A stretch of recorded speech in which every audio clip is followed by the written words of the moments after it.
If someone offers you a ride and tells you never to look back, would you obey? Ada thought it was a strange warning too. She had just arrived a remote village for her NYSC posting when she noticed something was terribly wrong. The roads were empty, the shops were shutting down, and everyone she asked for directions looked at her with fear. Then, an old woman grabbed her arm and whispered, "Run. If they find you before nightfall, they'll sacrifice you." Before Ada could ask what she meant, the woman disappeared. Minutes later, a stranger stopped his car beside her. The moment he heard where she was headed, the color drained from his face.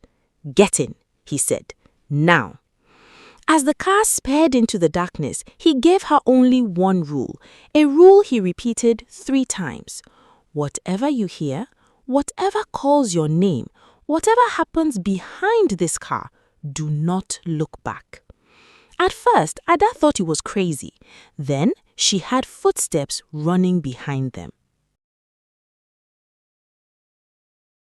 Ada was the only child of a poor widow. After her husband died, Grace had nobody left except her daughter. No land, no business, no savings, just a small roadside akara stand that barely earned enough to put food on the table. Yet, every morning before sunrise, she lit her charcoal stove and went to work. Not because life was easy, but because she had a dream that her daughter would one day become somebody. And so while other children dropped out of school, Ada remained in class. When school fees increased, Grace worked longer hours. When there was no money for textbooks, she sacrificed her own meals. And through every hardship, she kept telling herself the same thing. One day, all this suffering will be worth it. Then, one afternoon, that day finally seemed to arrive.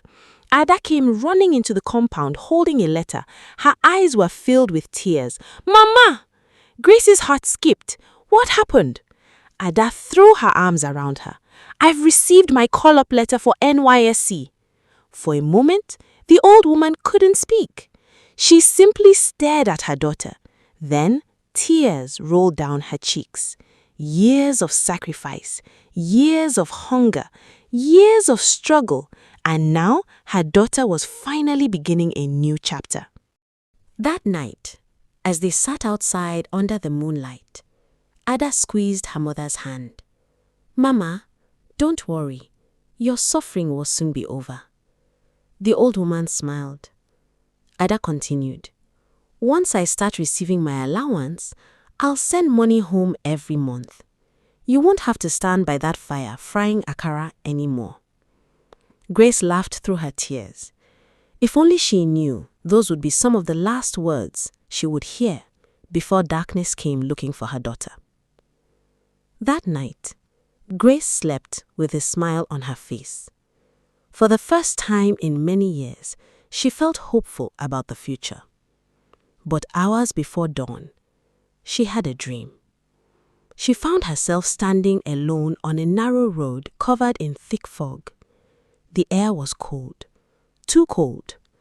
Then she saw Ada. Her daughter was walking ahead, dragging a small travel bag. "Ada!" Grace called, but Ada didn't stop. "Ada!" Still nothing. Then figures began appearing from the fog, tall shadows that looked like trees, watching, waiting. Grace tried to run toward her daughter, but her legs wouldn't move. Then one of the shadows slowly raised its arm and pointed behind Ada, and a voice whispered, "Don't let her look back." Grace screamed. Her wrapper was soaked with sweat. Her heart pounded violently against her chest. The dream felt too real to ignore. When morning came, Ada was busy preparing for her journey. Her clothes were packed, her documents were arranged, her future was waiting. But Grace couldn't shake the fear in her heart. As Ada prepared to leave, her mother pulled her aside. "My daughter," Ada smiled. "Yes, Mama." "I don't know why, but my spirit is troubled." Ada sighed. "Mama, not again. I had a terrible dream about you. It was only a dream. No, Grace said firmly. This one felt different. For a moment, neither of them spoke. Then Grace reached into a small drawer and brought out a worn Bible. Its cover was faded from years of use. She placed it in Ada's hands. "Keep this with you." Ada smiled and hugged her. "Mama, I'll be fine." Then she picked up her bag and headed for the motor park. Neither of them noticed the tears gathering in Grace's eyes. As the bus pulled away, Grace stood by the roadside waving, watching, praying, until the vehicle disappeared from sight. The journey started peacefully. Passengers chatted. Some slept, others listened to music through their earphones. Ada sat by the window, imagining her new life. A good job, a better house for her mother, a future free from poverty. Then, boom! A loud explosion shook the bus. Passengers screamed. The driver fought the steering wheel. The vehicle swerved violently before coming to a stop. A tire had burst. Everyone climbed down. The driver and his assistant spent nearly an hour fixing it. When they finally resumed, the sun was already lower in the sky.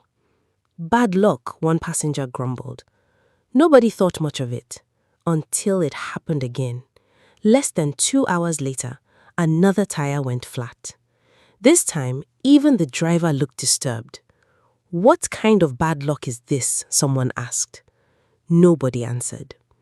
An elderly man seated near the back slowly shook his head.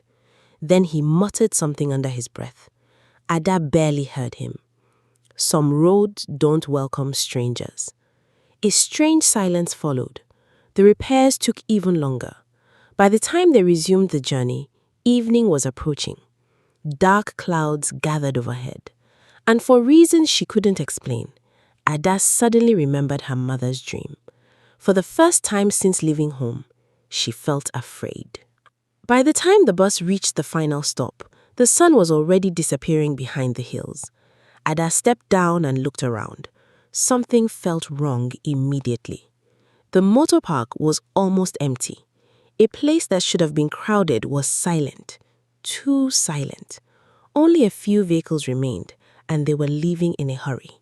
She adjusted the strap of her bag and approached a man loading sacks into a pickup van. "Good evening, sir." The man looked up. "I am looking for Oku village. How can I get there?"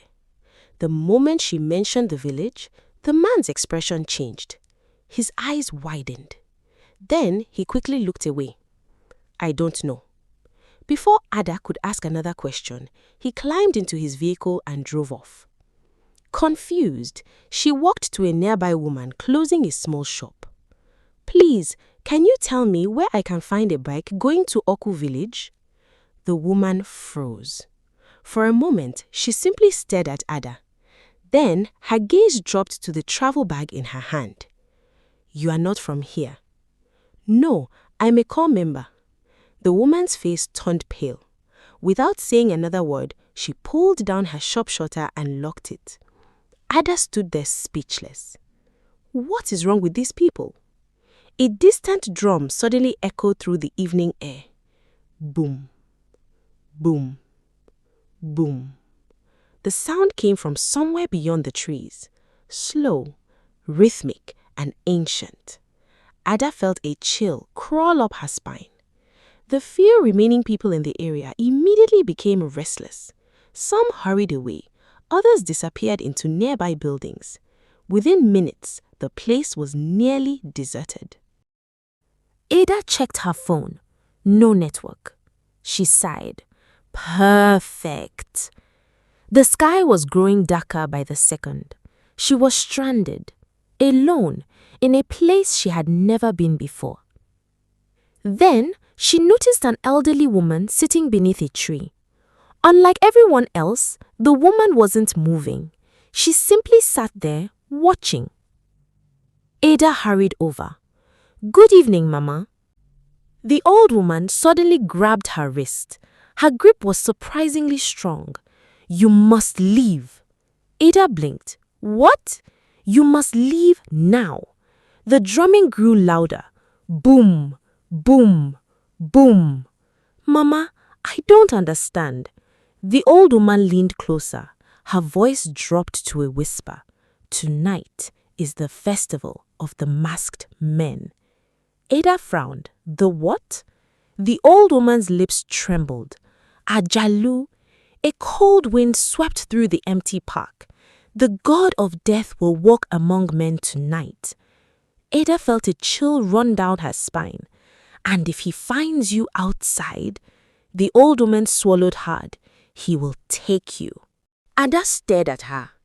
For a second, she honestly wondered if the woman was mentally unstable. Mama, I think there's been a misunderstanding. No! The old woman nearly shouted. Then she lowered her voice again. Listen to me. Every woman in this region is already indoors.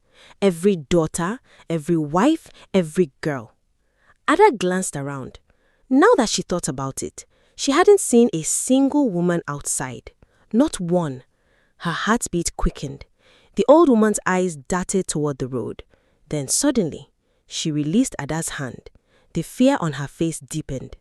Too late. Ada turned. Headlights were approaching. A black car.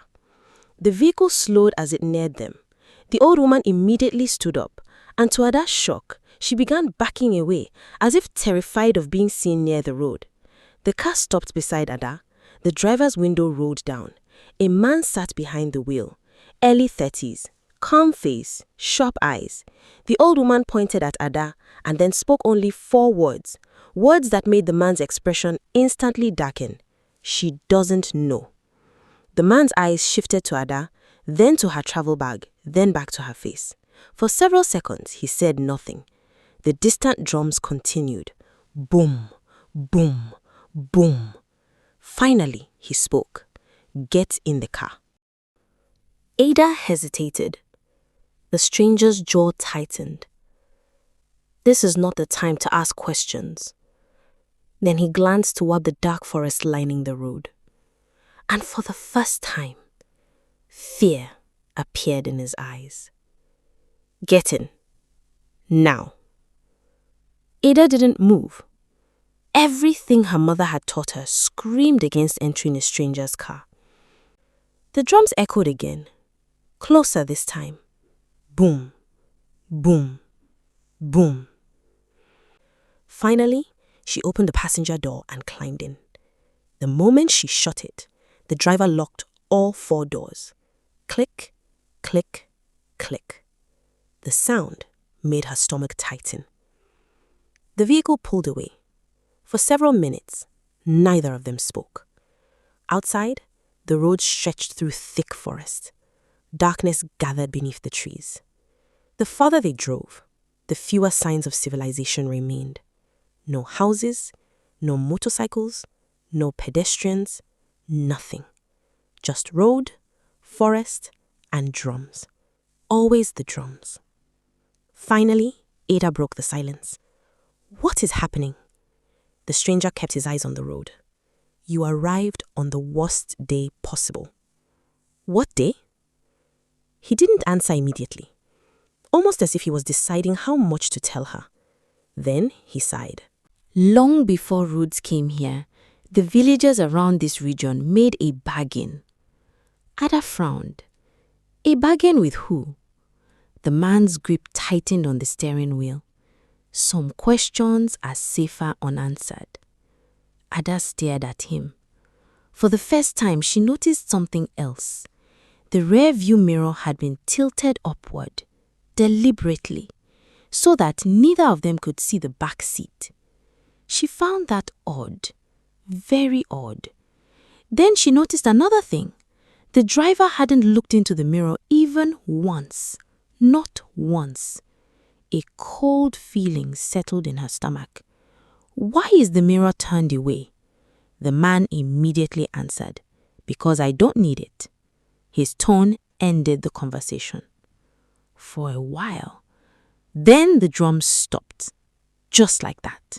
Silence. The sudden absence of sound felt worse, much worse. Ada found herself listening, waiting. The vehicle rounded a bend, and that's when she heard it. Footsteps. Running. She looked toward the passenger window. Nothing. Just trees, darkness, road. Yet the sound continued. Someone was running, keeping pace with the car. Her heart began to race. The driver heard it too. She could tell because his jaw clenched. But he didn't look, didn't react, didn't slow down, didn't speed up. It was as though he was pretending not to hear it. The footsteps grew louder and closer. Then they stopped. Ada swallowed. "Did you hear?" "Don't." The driver's voice was sharp, very sharp. The word cut through the silence like a knife. Ada blinked. "What?" For the first time since she entered the vehicle, he turned to look at her. The fear in his eyes made her blood run cold. "Listen carefully." The driver took a slow breath. Then he spoke the words that would change everything. "From this moment onward," his voice dropped, "whatever you hear, whatever calls your name, whatever happens behind this car," he looked straight ahead, never once glancing toward the rear seat. And then he delivered the warning that would determine whether she survived the night. "Do not look back." A chill ran through Ada. She almost laughed. The instructions sounded ridiculous, like something from a folk tale. Then a voice whispered from somewhere behind her. Soft, clear, impossible. "Ada." Her entire body froze because she recognized that voice. It was her mother. Ada's heart nearly stopped. "Mama?" The whisper came again, exactly like her mother's voice. "Ada." Every hair on her body stood up. That was impossible. Her mother was hundreds of kilometers away. Yet the voice sounded so close, so real, as though Grace was sitting right behind her. Ada slowly turned toward the driver. "Did you hear that?" The man's face remained fixed on the road, but she noticed something alarming. The color had drained from his face. He heard it. He definitely heard it. "Keep your eyes forward." The voice came again, this time sounding frightened. "Ada, help me." Tears immediately filled Ada's eyes. No daughter could hear her mother crying for help and remain calm. "No," she whispered. "Mama?" The driver's hands tightened around the steering wheel. "I told you not to answer." "But that's my mother." "No." His voice became harder. "That is not your mother." The forest outside seemed darker now, as if the night itself was closing in around them. Then another voice emerged from behind, a little boy crying, then a woman screaming, then an old man begging for help, one after another, dozens. The sounds overlapped, building into a chorus of fear, a chorus coming from the back seat. Ada's breathing became shallow. "What is happening?" The driver didn't answer. For a moment, only the voices filled the car. Then everything stopped. Silence. Complete silence. Ada released a shaky breath. Maybe it was over. Maybe. Then, knock. Her heart jumped. Knock. Knock. Knock.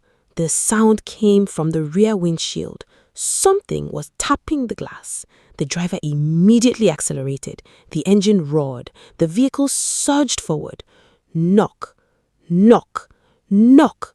The tapping followed, perfectly matching their speed, as if whatever was outside was running behind them. Ada squeezed her eyes shut. This couldn't be happening. None of this could be real. Then she heard a laugh, a quiet laugh, coming from directly behind her seat, not outside, inside the car. Her eyes flew open. The driver cursed. "Don't listen." The laugh became louder. And for the first time since entering the car, Ada felt the overwhelming urge to turn around. Just one glance, just one, to prove there was nothing there, to prove she wasn't losing her mind. Slowly, Her eyes drifted toward the side mirror. The driver noticed immediately. "No!" His voice came out almost as a growl. Ada looked away. But the damage was done. Because now curiosity had entered the car. And curiosity was far more dangerous than fear. Outside, the forest grew thicker and darker. And somewhere behind them, something smiled. The road narrowed. Trees pressed closer from both sides. Their branches stretched over the road like skeletal fingers. For several minutes, nobody spoke. Not Ada, not the driver, not the voices. Only the sound of the engine remained. Yet somehow, that silence felt worse. Much worse. Because Ada could feel them. Whoever or whatever was behind her, watching patiently. Then the driver's phone suddenly lit up. Ada glanced at it. No number, no name. Just one word on the screen. Unknown. The driver's expression darkened. He rejected the call immediately. A second later, the phone rang again. Unknown. Again, he rejected it. Then it rang a third time. Unknown. Ada felt a chill. Who keeps calling? The driver didn't answer. The phone stopped ringing. A text message appeared instead. The driver saw it, and for the first time all night, he looked genuinely frightened. Ada couldn't help herself. What does it say? The man remained silent. Then finally, he muttered, "They know we're leaving." Before Ada could ask who they were, the car headlights flickered, then died completely. Darkness swallowed the road. The engine coughed. The vehicle jerked violently and stopped. Dead. The silence that followed was unbearable. No engine, no wind, nothing. The forest itself seemed to be holding its breath. Ada's heart pounded. What happened? The driver was already trying the ignition. Nothing. Again, nothing. Again, nothing. A bit of sweat rolled down his forehead. That terrified Ada more than anything because this was the first time she had seen him panic. The man opened the glove compartment, pulled out a small flashlight, then he did something strange. He handed it to Ada. Listen carefully. His voice was low but urgent. "I'm going outside." "What?" "I need to restart the engine manually." "No!" The word escaped before she could stop it. "You can't leave me here." His eyes met hers. For a moment, she saw genuine sympathy. Then he spoke. "Ada?" She swallowed. "If you hear knocking," his face became serious, "do not answer. If you hear crying," he continued, "do not answer. If you hear your mother," Ada's throat tightened, "do not answer." He pointed toward the back seat. "And whatever happens," his voice dropped, almost to a whisper, "do not look back." Then he stepped out. The door shut, and Ada was alone. The flashlight trembled in her hands. Outside, the driver disappeared toward the front of the vehicle. His beam of light danced across the darkness, then vanished behind the hood. Ada tried to slow her breathing. Everything would be fine. The car would start, they would leave. She would reach the main road, and all of this would become a strange story she would tell someday. Then she heard it. Tap. Ada froze. Tap, tap, tap. The sound came from her window. Slowly, very slowly, she turned her eyes toward the glass. Nothing. Only darkness. Tap, tap, tap. Now it came from the opposite window. Then the rear door. Then the roof. One tap, then another. Then dozens, as though many fingers were moving around the car, exploring it, searching. Ada squeezed the Bible her mother had given her. For the first time since leaving home, she remembered it. Her trembling fingers opened it. The pages fluttered. A verse had been underlined years ago by her mother. Her eyes fell upon it and she began to read aloud. Her voice shook, but she kept reading.